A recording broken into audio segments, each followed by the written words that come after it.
All right, joining me now to continue this discussion on this very, well, if you ask me, something very interesting now is Libros Oshoma, who is a lawyer and also a political analyst. Libros, thank you very much for coming on the program. We've seen protesters now calling, or protests, I would say, calling for the resumption or resignation of President Buhari. And we've seen another protest now in support of the president. We also we saw what the Senate came out with the other day.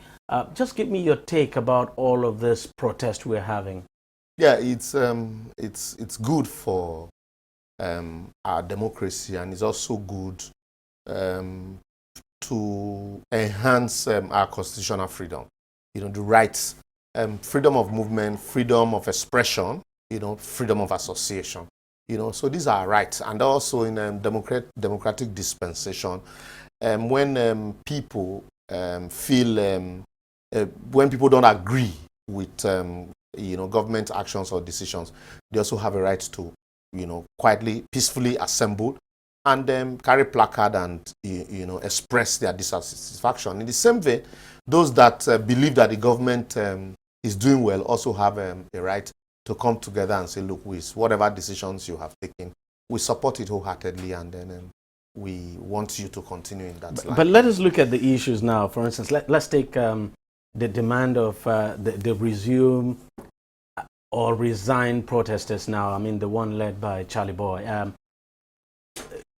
What's your take? What's your take on their demand? I mean, when you look at also the fact that well, as some people have argued, and then the Senate also came out to issue that statement that for them, the president has not violated any law at all that he handed over before leaving.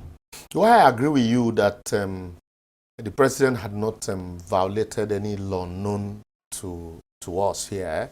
In the same vein, there are some practice, you know, international best practice known worldwide, you know, that are practiced in democratic settings such as ours. And that's why you hear... That should be practiced. That should be practiced, yes. And that's why you hear, you know, transparency, accountability.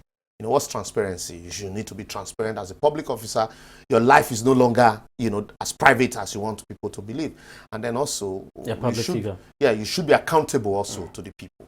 People that employed you, you know, collectively employed you through their vote. And so the expectation is that you're accountable to them. And so when you're accountable to them, they expect to have every detail of what's wrong with you. It's like you work in an organization, you tell your boss that I have handed over to my subordinates, you know, I'm ill. Nobody knows what's wrong with you. Nobody knows where you're coming back. Nobody knows the treatment you're going through. And then you just say, okay, because I handed over. And so, you know, because at that point, they're still paying your salaries.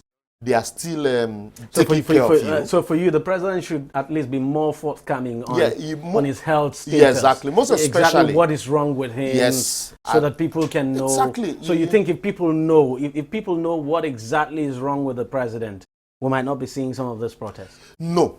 People, you won't be seeing all of this. And then, you know, they say in the absence of information, rumor thrives. And once rumor thrives, even intellectuals are turned to conveyor belts. And so it is easy for people to throw spanner in the wheel. So, but when there is transparency, there's openness, it's difficult for people to begin to guess. Look at, I draw an analogy from what just happened in America a few weeks ago. Senator John McCain was ill. Immediately, he knew that he was going to be a campaign issue for his opposition.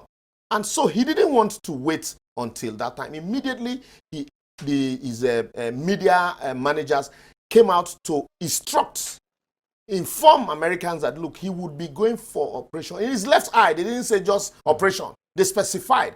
And when he even went to the hospital and they discovered a tumor, he instructed his doctors, being a public figure, instructed his doctors to make this information public and the duration of his treatment. And you saw how, you know, everybody, Democrats and Republicans, rally around him to say, look, he's a war veteran, he's a senator, we pray for his recovery, we wish him well, they sent flowers.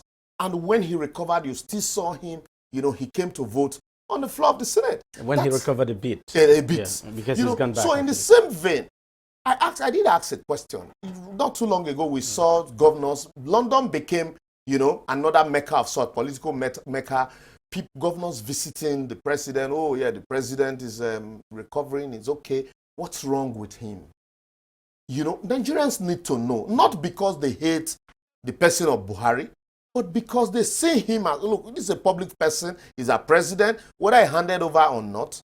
If we don't know what is wrong with him, we assume that there's nothing wrong with him. He just decided to stay out. And that's why they say, okay, it's either you resume or you resign.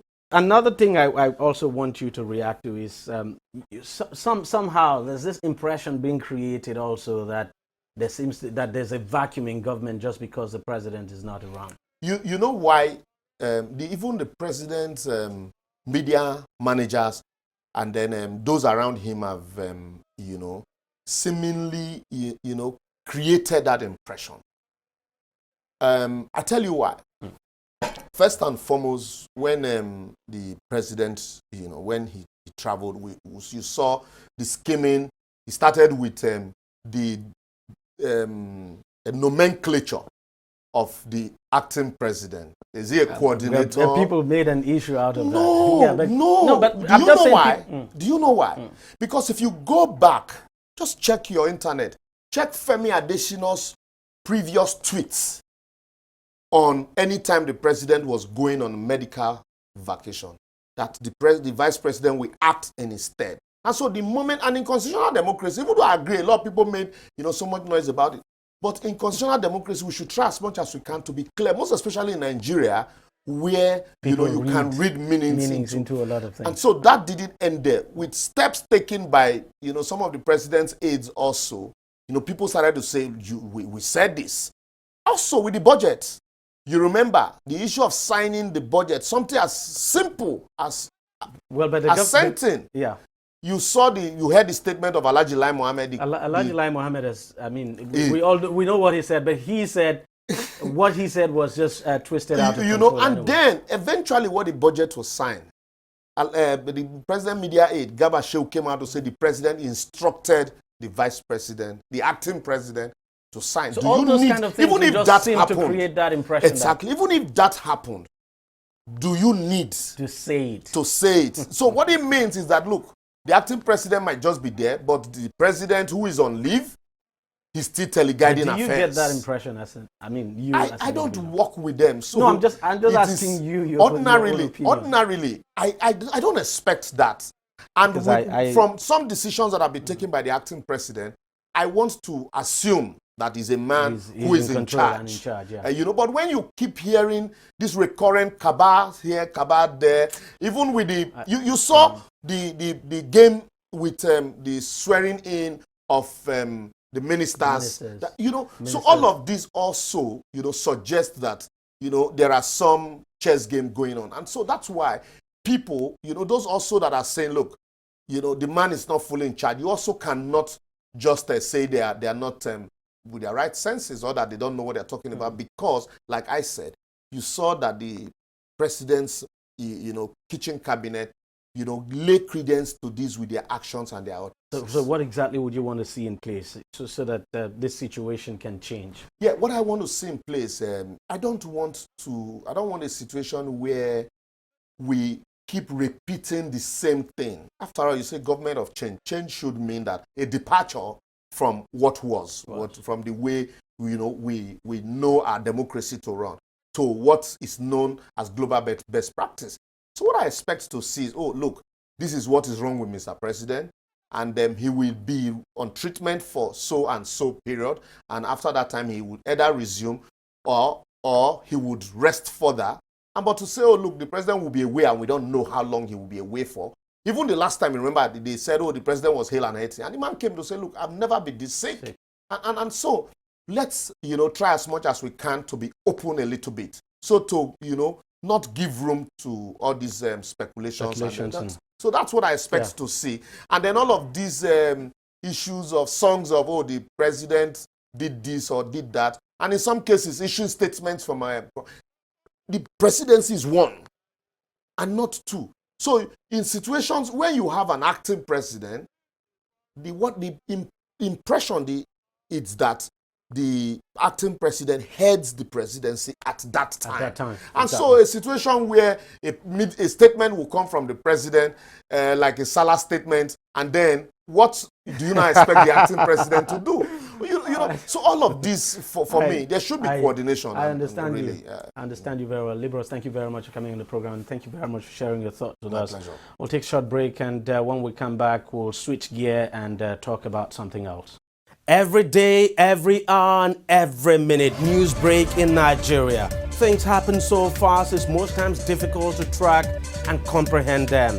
But that's what we do right here on DEJI360. 2015, would you want to come back again? It's like asking Jesus Christ if he knew he was going to die, will you want to come back as the savior of the world again? We do not just help you track the stories, we break them down, explore all the angles, analyze the issues so that you can fully comprehend the stories and use them to make the right decisions.